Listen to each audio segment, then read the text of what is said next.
In this episode, we will discuss one of Nigeria's most intriguing and controversial historical events, the day Abacha died. General Sani Abacha, a formidable figure in Nigeria's military and political history, remains a topic of fierce debate.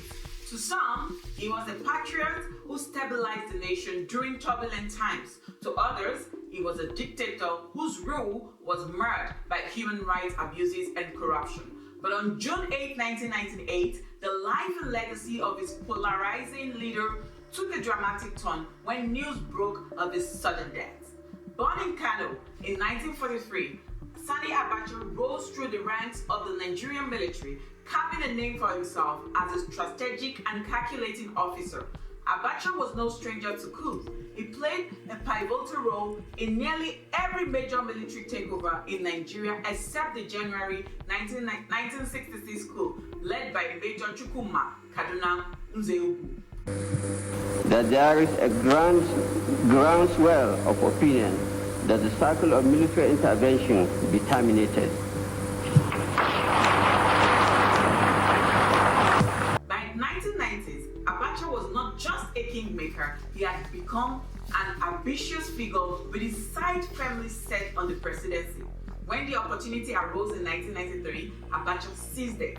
He outtimed the interim president Ernest Shonekan in a bloodless coup and declared himself Nigeria's military head of state. Over the next 5 years, his rule was characterized by a mix of a stern leadership, infrastructure strife, and allegation of a large-scale corruption. But in all, it ended on that fateful morning in 1998. The circumstances surrounding Abacha's death remain shrouded in mystery, fueling countless theories, speculation. The most salacious of these claims that the general was poisoned by Indian women allegedly invited to the presidential villa. Another theory suggests he was assassinated by operatives who had arrived in Nigeria just a day before. There's even speculation about a close friend orchestrating his death. However, official accounts lean towards natural causes, with cardiac arrest often cited as the reason. Perhaps the most detailed version comes from Major Hamza Al-Mustapha, Abacha's chief security officer, who offered a first-hand account of the events leading up to his boss's death. According to Al-Mustapha, the first sign of trouble appeared on June 7, 1998, during a handshake and a security official accompanying a Palestinian leader, Yasser Arafat, at the Abuja International Airport. Al-Mustapha noticed an immediate change in Abacha's demeanor and alerted his aides.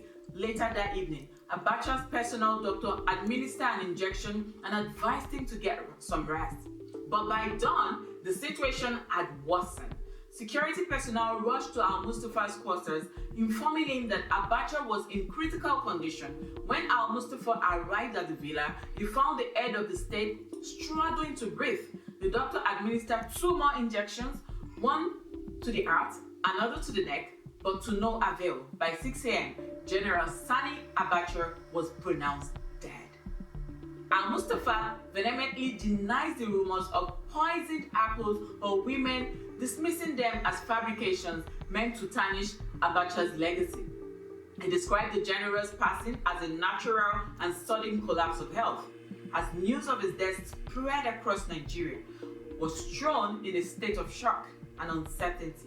Key military leaders convened an emergency meeting at dawn to decide the country's next step.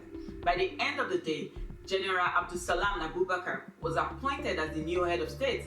Plans for Abacha's burial were quickly set in motion, adhering to Islamic traditions. Abacha's body was flown to his hometown of Kano in a scene described by journalists and insiders as both surreal and poignant.